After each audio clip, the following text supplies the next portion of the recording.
Assalamualaikum warahmatullahi wabarakatuh. Mengapa harus para gadis itu yang menjadi tumbal? Itulah kata yang mungkin kamu tanyakan. Sebuah kekejaman yang tak sebanding dengan yang diharapkan. Aku Dini. Kali ini, aku akan mengangkat kisah yang terjadi di sebuah desa sekitar tahun 1990-an. Sebut saja namanya Desa Kepuharjo. Pasang headset kamu, simak plot cerita yang bikin kamu tak mampu menebak apa yang terjadi. Jalan menuju Desa Kepuharjo bukan jalan yang biasa dilalui orang. Aspalnya piko-pika, ditelan akar pohon, dan di beberapa bagian hanya tersisa batuan kerikil yang licin bila diinjak. Langit sore itu mendung kelabu, matahari seolah enggan menatap jalan yang jarang dilalui kendaraan. Ardan menarik napas panjang. Mobil sewaannya ia parkir di pinggir jalan, karena sisanya harus ia tempuh dengan berjalan kaki. Tas ransel hitam di punggungnya terasa berat, meski isinya hanya buku catatan, kamera kecil, dan perekam suara. Ia sudah terbiasa menyusuri jalan-jalan asing, tapi ada sesuatu dari Kepuharjo yang membuat bulu kuduknya berdiri sejak pertama kali ia melangkah. Di kanan kirinya, sawah menghampar, namun padi di sana tidak hijau segar, melainkan kuning pucat, seperti sudah lama dibiarkan tanpa perawatan. Angin bertiup pelan, tapi bunyi gemerisik dari batang padi terdengar seperti bisikan. Seakan ada orang yang sengaja bersembunyi dan berbisik dari balik batang kering itu. Ardan mempercepat langkah. Desa itu sudah terlihat dari kejauhan. Deretan rumah joglo tua dengan dinding kayu yang warnanya memudar. Asap tipis mengepul dari dapur-dapur rumah. Tapi anehnya, suasana begitu sepi. Tidak ada suara anak bermain. Tidak ada orang berbincang di teras, seolah desa itu hanya kulit, tanpa isi. Ketika ia tiba di gapura desa, seorang lelaki tua duduk di bangku kayu. Tubuhnya kurus, wajahnya penuh keriput, sorot matanya dalam, seolah menembus jauh ke dalam dada siapapun yang ia pandang. Lelaki itu tidak menyapa, hanya menatap. "Permisi, Pak." Ardan mencoba ramah. "Saya Ardan, jurnalis. Saya ingin menulis tentang desa ini." Lelaki tua itu mengangguk pelan. Lalu suaranya terdengar lirih, hampir seperti gumaman. "Kalau hanya menulis, menulislah. Tapi jangan terlalu lama di sini, Nak. Perempuan di desa ini tidak pernah benar-benar hilang." Mereka dipanggil. Ardan terdiam. Kata-kata itu seperti pecahan kaca yang menancap di kepalanya. Dipanggil? Apa maksudnya? Namun sebelum ia sempat bertanya lebih jauh, lelaki itu sudah berdiri, berjalan masuk ke dalam rumah, tanpa menoleh lagi. Pintu kayu ditutup pelan, meninggalkan bunyi berderit yang panjang, seolah menandai awal dari sesuatu yang tidak bisa ia hentikan. Ardan menarik napas, menuliskan kalimat singkat di catatannya, Desa Kepuharjo. Sunyi, tapi sunyinya bukan sunyi biasa, seperti ada sesuatu yang bersembunyi di dalamnya, sesuatu yang menunggu.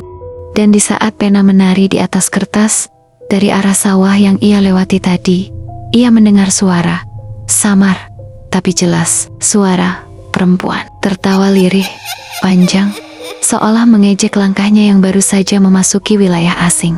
Malam pertama di Kepuharjo tidak pernah terasa seperti malam. Langit gelap, tapi udara di sana membawa berat yang aneh, seolah setiap helai angin mengangkut rahasia yang enggan dibocorkan. Lampu-lampu minyak di teras rumah penduduk redup, menggantung dengan nyala kecil yang seperti hendak padam setiap kali angin lewat. Dan hari itu, Ardan menginap di rumah Mbok Ratmi, seorang perempuan tua yang masih ramah menerima orang asing. Rumahnya berdinding papan, dengan aroma kayu tua bercampur bau anyir tanah basah. Mbok Ratmi menawarinya teh panas, tapi tangan tuanya gemetar saat menuangkan air ke cangkir. "Desa ini bukan desa yang baik untuk orang seperti Mas," katanya pelan. Matanya menatap lantai, tidak pernah berani menatap wajah Ardan. Ardan membuka perekam suara kecil di meja. "Saya hanya ingin tahu, Mbok. Orang-orang di luar sana bilang ada banyak gadis hilang di sini. Apa benar?" Pertanyaan itu membuat Mbok Ratmi terdiam lama. Suara jangkrik dari luar tiba-tiba terasa terlalu keras, seperti menutupi sesuatu. Baru setelah beberapa menit, ia menjawab dengan suara serak yang hampir pecah. "Anakku Sari, Malam itu dia cuma pamit menimba air. Waktu itu bulan purnama. Saya tunggu di dalam rumah, tapi dia tak pernah kembali.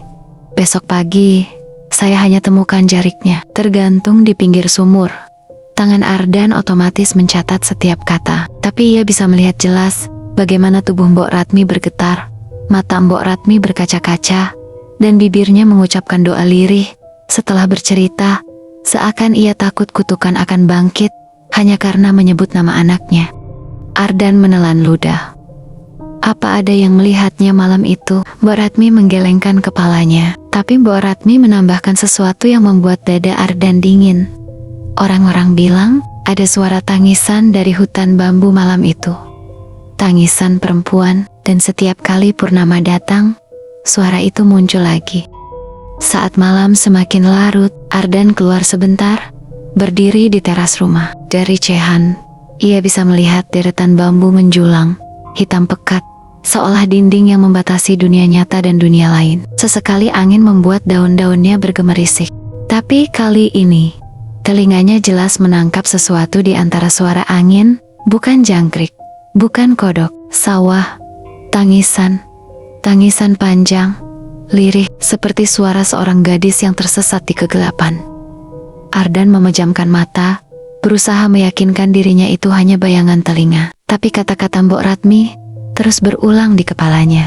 Perempuan di desa ini tidak pernah benar-benar hilang. Mereka dipanggil. Dan untuk pertama kalinya, Ardan merasa ia bukan sekadar menulis kisah. Ia sudah mulai masuk ke dalamnya. Keesokan harinya, langit Kepuharjo diselimuti kabut tipis. Matahari hanya berupa bulatan samar, seolah enggan menyingkap gelap yang menempel di desa itu. Ardan berjalan menuju bangunan tua di ujung desa, bekas balai desa yang sekarang dipakai sebagai semacam gudang dan perpustakaan kecil. Pintu kayunya berderit panjang. Ketika ia dorong, bau lembab dan debu menyeruak, bercampur aroma kertas lapuk. Rak buku kayu nampak berjejer. Beberapa sudah miring, seakan siap roboh. Di sana, ia mulai mencari. Tangannya menyusuri arsip-arsip desa yang ditumpuk asal. Hampir 1 jam, Ardan membolak-balik arsip usang di perpustakaan berdebu itu. Hingga akhirnya, ia menemukan sebuah buku catatan tebal dengan sampul kulit hitam. Tulisannya kusam, tinta hampir pudar, namun ada kalimat yang membuat tengkuknya merinding. Tumbal, Kepuharjo. Ardan menyalakan perekam suara, lalu mulai membaca catatan itu. Isi buku tersebut ternyata berupa daftar nama-nama Siti, Lestari, Purnamasari, Wulan, dan puluhan nama lainnya. Anehnya, semuanya perempuan, tahun kelahiran, dan di setiap nama yang tertulis, tanggalnya hilang tak berbekas. Polanya jelas, hampir setiap 10 tahun, satu gadis hilang, atau sengaja dihilangkan. Ardan berhenti pada satu halaman, tahun 1967. Nama, Sri Kartiningrum, catatan singkat di sampingnya. Diberikan pada malam bulan penuh, untuk menutup luka tanah. Ardan mengerutkan kening. Menutup luka tanah, apa maksudnya? Di luar bangunan, suara ayam berkokok terdengar lirih, meski matahari sudah tinggi. Tetapi ketika Ardan menutup buku itu, ia merasakan sesuatu. Udara di ruangan mendadak dingin, terlalu dingin untuk siang hari. Ia menoleh. Di jendela yang berdebu, samar terlihat sebuah bayangan seorang perempuan bergaun putih. Rambutnya panjang, menutupi sebagian wajah. Kepalanya menunduk, tapi yang membuat jantung Ardan hampir berhenti adalah tetesan air. Rambut perempuan itu basah, menetes ke lantai, meski di luar tak ada hujan. Ardan memejamkan mata sekejap, lalu membuka lagi. Bayangan itu lenyap, bagai ditelan debu. Namun di lantai dekat rak buku, Ardan melihat bekas tapak kaki kecil yang basah, meninggalkan jejak ke arah pintu keluar. Ia menelan ludah, tubuhnya kaku, lalu buru-buru menuliskan satu kalimat di buku catatannya. Mereka tidak hanya hilang, mereka masih berjalan di desa ini. Siang itu, Ardan duduk di warung kopi kecil, dekat jalan masuk desa. Warungnya sederhana, hanya beralaskan tikar bambu, dengan kopi pahit yang disajikan di gelas kaleng tua. Warung itu sepi, hanya ada seorang pemuda desa duduk di pojok, menunduk sambil menggenggam rokok kretek. Ardan mencoba membuka obrolan. "Mas, boleh saya tanya sesuatu?" Pemuda itu menoleh, wajahnya pucat, matanya cekung seperti kurang tidur. Ia memperkenalkan diri singkat. "Bagus, aku tahu kau bukan orang sini," katanya pelan. "Orang-orang sudah memperingatkanmu kan, jangan terlalu jauh menggali." Ardan mengangguk, lalu mendorong perekam suara ke meja. "Kalau memang ada yang harus ku ketahui, lebih baik aku tahu langsung dari orang yang mengerti apa yang sebenarnya terjadi di desa ini." Bagus terdiam lama. Jemarinya bergetar saat menyalakan rokok. Asap mengepul tipis, melayang ke udara seperti bayangan yang tak mau pergi. "Mereka nggak hilang, Mas," katanya akhirnya dengan suara serak. "Mereka dipilih, dan yang milih bukan manusia biasa." Kata-kata itu membuat dada Ardan terasa dicekik. "Dipilih? Untuk apa?" Bagus menatapnya. Mata hitamnya memantulkan kegelisahan, bibirnya bergetar. Seolah ada kata-kata yang ingin keluar, tapi tertahan sesuatu. Ia sempat membuka mulut, tapi tiba-tiba menutup lagi. Ardan mencondongkan tubuh, mendesak. "Untuk apa, Mas Bagus?" Tiba-tiba, gelas kopi di meja bergetar sendiri. Padahal angin tak bertiup. Dari belakang warung, terdengar suara keras. Piring jatuh pecah, meski tak ada seorang pun yang menyentuhnya. Bagus tersentak, wajahnya memucat, lalu ia menoleh ke arah Ardan dengan mata penuh ketakutan. "Mas, jangan dilanjutkan, mereka..." "Dengar," bisiknya panik. Ia berdiri cepat, meninggalkan rokok yang masih menyala setengah, lalu berlari keluar dari warung, tanpa menoleh. Ardan duduk terpaku, tangannya dingin, meski keringat mengucur dari pelipisnya. Ia tahu, Mas Bagus hampir memberi jawaban, hampir saja. Tapi sesuatu, atau seseorang, yang dengan jelas tidak mengizinkannya. Di kejauhan, dari arah hutan bambu, terdengar lagi suara itu. Tangisan, panjang, terdengar lebih dekat dibanding malam sebelumnya. Ardan menutup buku catatannya dengan cepat. Ia sadar, tabir sudah mulai retak, tapi semakin retak, semakin besar pula risiko yang menanti dirinya di depan. Sore itu, langit di Kepuharjo berwarna kelabu. Awan menggantung rendah, seolah menekan atap rumah-rumah joglo tua. Ardan baru saja selesai mencatat beberapa hal di buku kecilnya. Bersamaan dengan itu, seorang lelaki datang ke rumah Mbok Ratmi. Tubuhnya tegap, wajahnya penuh garis usia, sorot matanya tajam seperti bilah pisau. Dialah Pak Lurah Sastro, kepala desa Kepuharjo. "Mas Ardan kan?" katanya. Suaranya berat dan dingin. Ardan mengangguk tanpa harus berpikir siapa itu. "Saya dengar, Nak Ardan banyak bertanya sana-sini tentang desa ini." Ardan mencoba tersenyum sopan. "Saya hanya ingin menulis sejarah desa, Pak. Banyak yang bisa dipelajari dari cerita-cerita lama, Pak." Pak Lurah menghela napas panjang, lalu duduk di kursi bambu dengan suara berderit. Tangannya mengetuk meja perlahan. Tok, tok, tok. Setiap hentakan terasa seperti palu kecil yang memukul jantung Ardan. "Nak Ardan, tulisanmu gak akan keluar. Percayalah, lebih baik kamu berhenti sekarang. Orang luar gak akan mengerti kenapa desa ini begini. Kalau sampean terus gali, bukan hanya Nak Ardan yang kena, orang yang kamu tumpangin juga bisa ikut celaka." Matanya menoleh sekilas pada Mbok Ratmi yang berdiri di sudut ruangan. Wajahnya pucat. Ardan merasa keringat dingin membasahi punggungnya. Tapi ia berusaha tetap tenang. "Mohon maaf, Pak, kalau memang tidak ada yang salah, kenapa harus ditutup-tutupi?" Suasana tiba-tiba dingin dan hening. Lalu Pak Lurah mencondongkan tubuh. Jarak wajah mereka kini hanya sejengkal. Suaranya turun, menjadi bisikan yang mengerikan. "Karena beberapa luka lebih baik tetap terkubur. Kalau dipaksa dibuka, darahnya bisa mengalir lagi. Dan kali ini, bisa jadi darahmu sendiri yang jadi gantinya." Ucapan itu menggantung lama. Lalu Pak Lurah bangkit, berjalan keluar tanpa menoleh lagi. Pintu kayu menutup dengan keras, meninggalkan gema di ruang yang tiba-tiba terasa dingin menusuk. Ardan menunduk sejenak, mencoba menenangkan diri dengan nafasnya. Tapi saat ia membuka catatan, ia melihat ada sesuatu yang aneh. Tinta di halaman terakhir yang baru ia tulis, yaitu tentang nama-nama gadis yang hilang.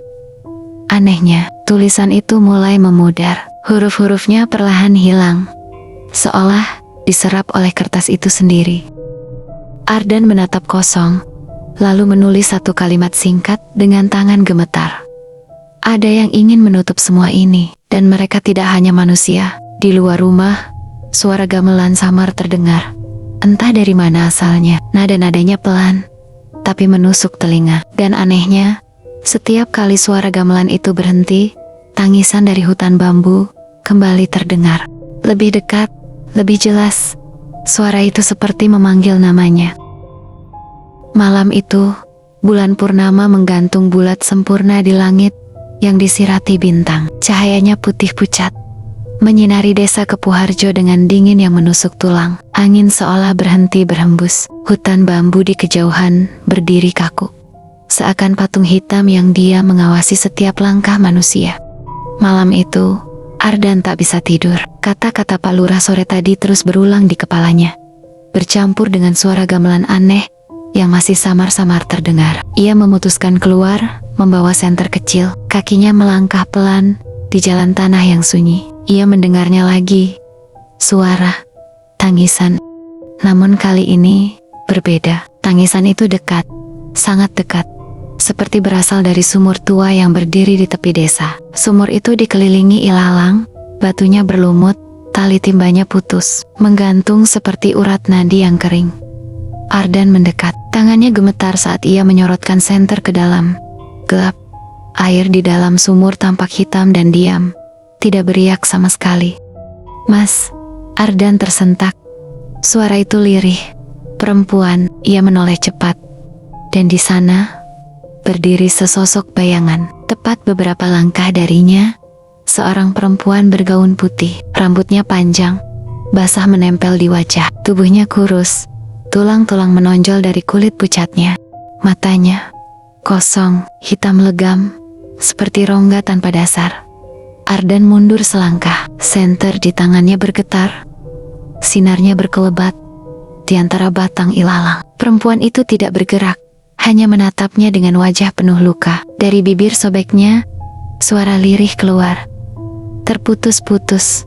"Aku, korban Mas. Mereka tenggelamkan aku hidup-hidup." Ardan ingin bicara, tapi suaranya tercekat. Perempuan itu mengangkat tangannya perlahan, menunjuk ke arah sumur. Air yang tadinya hitam dan diam, tiba-tiba beriak. Buih muncul, lalu kilasan wajah-wajah perempuan lain terlihat sekilas di permukaan air. Mereka menangis, menjerit, lalu lenyap kembali ke dalam kegelapan. "Lihat Mas, apa yang mereka lakukan padaku dan pada yang lain," bisiknya. Tiba-tiba, tangan pucat itu menggenggam pergelangan Ardan dengan dingin yang menusuk tulang. Mata hitamnya menatap dalam, seolah menyalurkan ingatan ke dalam kepala Ardan. Sekejap, Ardan melihat kilasan para gadis-gadis diikat dengan jarik. Tubuh mereka didorong paksa ke dalam sumur. Air memercik, tangisan tertahan, dan suara gamelan mengiringi. Para lelaki desa berdiri mengelilingi. Wajah mereka datar, seolah sedang melakukan kewajiban. Ardan terhuyung. Nafasnya terengah. Tangan itu melepasnya perlahan. Perempuan bergaun putih itu menunduk. Suaranya bergetar seperti ratapan abadi.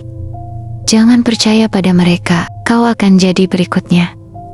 Lalu, tubuh bayangan wanita itu memudar, menghilang perlahan ke dalam udara malam. Dan Ardan sadar, ia bukan lagi hanya penulis cerita. Ia sudah terikat pada rahasia berdarah desa Kepuharjo. Sejak kejadian malam di sumur itu, Ardan tahu dirinya sedang diawasi. Bukan sekadar tatapan orang-orang desa, tapi langkahnya, bahkan nafasnya, seperti selalu dikuntit bayangan yang tak terlihat. Pagi itu, saat ia hendak meninggalkan penginapan kecil di tepi desa, 3 lelaki berpeci hitam sudah berdiri di depan pintu. Wajah mereka keras, tanpa ekspresi. "Sebaiknya panjenengan ikut kami," kata salah satunya. Suaranya berat dan tak bisa ditawar. Ardan mencoba menolak, tapi tangan kekar itu sudah lebih dulu meraih lengannya. Kuat, dingin, tanpa ragu. Ia dipaksa berjalan melewati jalan setapak yang sepi, hingga sampai di sebuah bangunan tua di balik pepohonan jati. Bangunan itu dikelilingi pagar besi tinggi. Catnya mengelupas, namun gemboknya terlihat baru. Mereka menyeret paksa Ardan masuk. Di dalam, bau karat bercampur amis darah menyengat hidung. Ruangan yang sangat gelap, hanya diterangi lampu minyak yang redup. Di lantai, Ardan melihat bercak-bercak merah yang sudah menghitam. "Jangan banyak tanya kau, semakin kau gali, semakin cepat kau mati," ujar salah satu lelaki itu sebelum meninggalkannya dalam ruangan terkunci. Ardan mencoba menggedor pintu, namun sia-sia. Rantai dan besi menahan rapat dia. Jam demi jam, terasa seperti sangat lama. Suara langkah berat kadang terdengar di luar, seolah penjaga bergantian mengawasi. Di sudut ruangan, Ardan menemukan potongan tali anyaman basah dan pecahan kendi. Tangannya gemetar saat menyentuhnya. Ada sisa rambut panjang terjepit di simpul tali itu. Rambut manusia. Tiba-tiba, pintu besi berderit terbuka. Dua lelaki masuk, membawa seember air. Tanpa bicara, mereka mengguyur kepala Ardan hingga basah kuyup, lalu meninggalkannya begitu saja. Tubuhnya menggigil, namun ia sadar, ini bukan sekadar pengurungan, ini penyiksaan perlahan. Malam kedua, Ardan mendengar bisikan lagi, bukan dari luar, tapi dari dalam ruangan tempat dia dikurung. "Mas Ardan." Ia menoleh panik. Dari dinding yang retak, samar-samar muncul wajah perempuan yang pernah ia lihat di sumur. Pucat, penuh luka, tapi matanya kali ini tampak lebih merah. "Kau harus keluar sekarang, Mas. Mereka akan menjadikanmu bagian dari kami." Ardan mundur, punggungnya menempel ke tembok dingin. "Bagaimana caranya aku keluar?" bisiknya. Bayangan hantu perempuan itu menunduk, lalu tatapannya tertuju pada lantai. Ardan mengikuti arah pandang itu. Ada pecahan kaca kecil di antara jerami kering. Ia meraihnya dengan tangan bergetar. Perempuan itu mendekat. Wajahnya hampir menempel di wajah Ardan. Dinginnya menusuk sampai ke tulang. Suaranya lirih, tapi tegas. "Gunakan itu sebelum mereka datang lagi." Lalu ia lenyap, meninggalkan udara yang lebih dingin dari sebelumnya. Ardan menggenggam pecahan kaca itu erat-erat, dan di saat yang sama, ia mendengar langkah berat mendekat lagi dari luar pintu. Kali ini, Ardan sudah siap dengan segala sesuatu yang akan terjadi di depan. Pintu besi terbuka dengan suara berderit panjang. 4 lelaki bertudung hitam menyeret Ardan keluar. Tangannya diikat dengan tambang kasar, mulutnya dililit kain lusuh hingga ia sulit bernapas. Ardan berusaha melawan, tapi tubuhnya terlalu lemah. Kakinya diseret melewati jalan setapak yang dipenuhi dedaunan kering, hingga tiba di sebuah lapangan kecil yang dikelilingi hutan bambu. Api unggun besar menyala di tengah lingkaran batu. Bayangan api menari di wajah-wajah mereka yang berkumpul, semuanya mengenakan penutup wajah. Di depan api, berdiri seorang lelaki tua dengan jubah hitam panjang. Sorot matanya tajam, suara seraknya terdengar jelas. "Malam ini, tumbal baru harus dipersembahkan, agar desa tetap tenang, agar kita tetap hidup." Sorak setuju pecah di antara orang-orang. Ardan dipaksa berlutut. Tali di tangannya diikat ke batang kayu. Di hadapannya, sebuah kendi besar berisi air hitam pekat diletakkan. Lelaki tua itu mencelupkan tangannya, lalu memercikan cairan itu ke wajah Ardan. Bau anyir menusuk, seperti darah basi. "Kau, orang luar, sudah melihat terlalu banyak. Malam ini, para arwah perempuan yang sudah diambil akan menyambutmu." Ardan menggeliat, mencoba bicara tapi mulutnya terbungkam. Dadanya berdegup begitu keras ketika lelaki itu menghunus sebilah pisau panjang. Bilahnya berkilat di terpa api. Pisau itu hampir menempel di kulitnya ketika tiba-tiba angin kencang bertiup dari arah hutan bambu. Api unggun berderak liar, bayangan menari kacau. Lalu, dari kegelapan, terdengar jeritan panjang. Suara perempuan, parau, menyayat malam. Orang-orang bertudung hitam, panik. Beberapa jatuh tersungkur, sebagian mundur dengan wajah ketakutan. Lelaki tua itu berusaha menahan, tapi suaranya tenggelam di tengah raungan angin dan tangisan yang makin dekat. Ardan menoleh, matanya membelalak. Di antara bambu, muncul sosok perempuan yang ia lihat di sumur. Rambutnya terurai panjang, tubuhnya berlumuran tanah, wajahnya penuh darah beku. Tangannya menunjuk lurus ke arah Ardan. "Bebaskan dia." Suara itu bergema, seakan keluar dari banyak mulut sekaligus. Sekejap, tali yang mengikat tangan Ardan terlepas, seperti dipotong oleh sesuatu yang tak kasat mata. Ia segera meraih pecahan kaca yang ia sembunyikan sejak di ruangan besi. Orang-orang bertudung berusaha menyerang, tapi angin membawa suara tangisan yang memekakkan telinga. Mereka terhuyung, beberapa bahkan terlempar oleh sesuatu yang tak terlihat.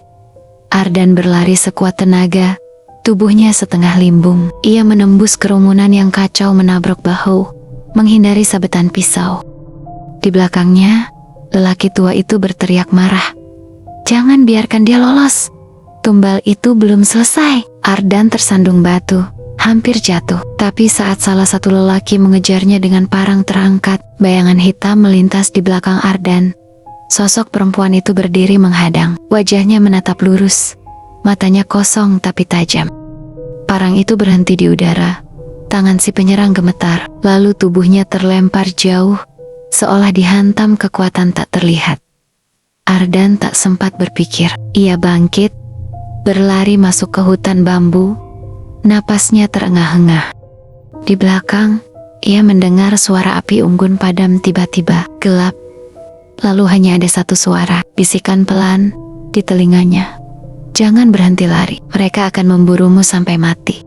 Ardan berlari menembus hutan bambu, napasnya memburu. Dada serasa mau meledak. Suara ranting patah dan langkah kaki berat terdengar semakin dekat dari belakang. "Aku harus keluar dari sini," pikirnya. Tapi hutan terasa tak berujung. Setiap pohon bambu tampak sama, seperti berputar-putar di tempat yang sama. Tiba-tiba, suara peluit panjang terdengar, disusul lolongan aneh. Bukan suara anjing, tapi juga bukan manusia. Dari kegelapan mongkil silut-silut bergerak cepat. Orang-orang bertudung hitam mengepung dari segala arah. Beberapa membawa parang yang lain obor. Api obor membuat bayangan mereka meliak-liuk di batang bambu. Ardan terdesak. Dia menunduk, menggenggam pecahan kaca yang masih ia bawa. Tangannya bergetar, tapi matanya penuh perlawanan. "Bunuh saja!" teriak salah satu dari mereka. Seketika, dua orang menyerbu. Ardan mengayunkan pecahan kaca, mengenai wajah salah satunya. Darah muncrat. Lelaki itu jatuh berteriak, memegangi pipinya yang terkoyak. Yang lain marah, menghantamkan kayu ke arah Ardan. Ardan menangkis sekenanya. Lengannya terasa remuk, tapi adrenalin membuatnya tetap berdiri. Hutan dipenuhi suara benturan, jeritan, dan desahan berat. Ardan berhasil merebut parang dari tangan salah satu penyerang, lalu mengayunkannya dengan brutal. Suara logam menembus daging membuat malam semakin mengerikan. Darah memercik ke wajahnya, tapi ia tak sempat peduli. Namun jumlah mereka terlalu banyak. 5 orang mengepung sekaligus. Ardan tersudut ke pohon bambu besar. Saat salah satu mengangkat parang ke arahnya, tiba-tiba cahaya putih samar melintas di belakang. Sosok perempuan berambut panjang muncul lagi, berdiri tegak dengan mata kosong. Orang-orang bertudung terhenti. Salah satunya berbisik gemetar. Dia ikut campur lagi." Sekejap, hutan bergetar. Bambu-bambu bergesekan menimbulkan suara seperti ratapan panjang. Dari kegelapan, muncul beanggan-beanggan lain. Wanita-wanita dengan wajah rusak, tubuh berlumuran tanah, mata kosong penuh dendam. Jumlah mereka puluhan. Orang-orang bertudung ketakutan. Sebagian mundur, sebagian tetap nekat menyerang Ardan. Pertarungan berubah, kacau. Hantu-hantu itu menerkam penyerang satu persatu, mencabik, menarik, bahkan menyeret mereka ke kegelapan hutan. Jeritan manusia bercampur dengan tangisan gaib, membuat malam itu seperti neraka terbuka. Ardan terengah, berdiri di tengah kekacauan. Tangannya berlumuran darah, baik dari dirinya maupun orang lain. Ia menatap sosok perempuan yang tadi menolongnya. Perempuan itu mendekat, lalu berbisik di telinganya dengan suara bergetar. "Jika kau ingin tahu kebenarannya, ikuti aku. Tapi jangan percaya siapapun, bahkan mereka yang terlihat manusia." Lalu sosok itu berbalik, berjalan perlahan, masuk ke dalam hutan yang semakin pekat. Ardan menatap sekelilingnya. Hanya ada tubuh-tubuh terkapar, darah yang mengalir di tanah, dan bambu yang berderit seperti menangis. Tanpa pilihan lain, ia mengikuti langkah hantu itu. Ardan terus mengikuti sosok perempuan berambut panjang itu. Kakinya gemetar, tapi ia dipaksa untuk melangkah. Hutan semakin pekat, udara jadi sesak, dan bau amis darah bercampur dengan wangi bunga melati yang menyengat. Di tengah hutan, ia tiba di sebuah lapangan tanah lapang. Ada sebuah batu besar berlumut. Di sekelilingnya dipenuhi sesaji kepala ayam, bunga 7 rupa, bahkan kain jarik yang sudah lusuh.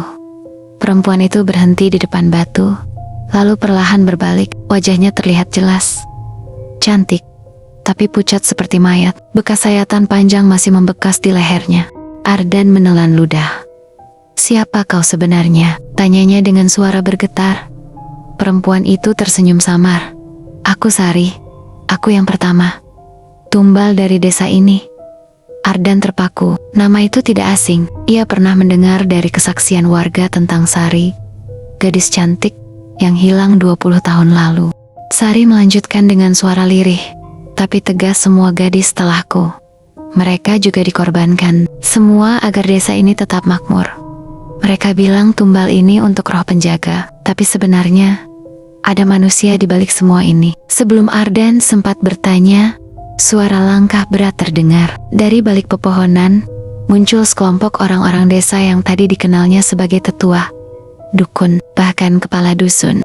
"Ardan," suara kepala dusun berat, "kau seharusnya tidak ikut campur." Ardan mundur selangkah. "Jadi, kalian semua yang mengorbankan mereka?" Tetua desa tersenyum tipis. "Bukan mengorbankan. Kami menjaga keseimbangan. Tanpa tumbal, desa ini akan binasa. Hujan tak turun, sawah kering, penyakit merajalela. Kau tahu sendiri, Kepu Harjo tak pernah kekurangan apapun selama ini." Ardan menggenggam pecahan kaca yang masih ia simpan. Napasnya semakin cepat. "Kalian membunuh gadis-gadis itu demi kekuasaan kalian sendiri. Jangan pakai alasan keseimbangan." Tetua tertawa lirih. "Kalau begitu, kau akan jadi tumbal berikutnya." Mereka mendekat. Ardan terkepung. Obor diangkat tinggi. Bayangan mereka menari di batu keramat itu. Namun tiba-tiba, bumi bergetar. Batu besar itu retak, mengeluarkan suara parau seperti jeritan. Dari retakan tanah, muncul tangan-tangan pucat. Wajah-wajah perempuan yang pernah jadi korban. Mereka bangkit serentak, mengerubungi para tetua desa. Jeritan pecah. Para tetua panik. Satu persatu diseret ke tanah. Tubuh mereka dicabik. Darah memercik ke tanah keramat. Obor jatuh dan padam. Ardan hanya bisa berdiri, menyaksikan kekacauan itu. Sari menatapnya, matanya berkaca-kaca. "Ardan, kau yang membuka kebenaran. Tapi kebenaran tidak pernah gratis. Kini roh ini bebas, dan mereka butuh pemimpin." Ardan menggelengkan kepalanya cepat.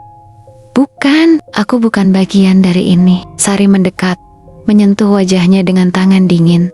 "Mulai malam ini, kau adalah penjaga rahasia kami. Kau akan mendengar tangisan kami, sampai semua yang bersalah ditebus, atau sampai nyawamu habis." Tiba-tiba, mata Ardan terasa berat, pandangannya gelap. Ia jatuh tersungkur, dunia terasa berputar. Saat ia membuka mata, fajar sudah merekah. Desa Kepu Harjo terlihat tenang. Anak-anak bermain, orang-orang beraktivitas seperti biasa, seolah tak ada yang terjadi. Ardan berdiri di tengah jalan desa. Tapi semua orang yang ia tatap tersenyum padanya dengan cara aneh. Senyum dingin, penuh rahasia. Dan di telinganya, samar terdengar bisikan puluhan suara perempuan. "Kau sekarang milik kami." Inilah akhir kisah cerita ini. Aku Dini. Aku harap kamu suka cerita ini. Dini harap kamu subscribe channel Jejak Hype Story ini. Terima kasih banyak ya. Wassalamualaikum.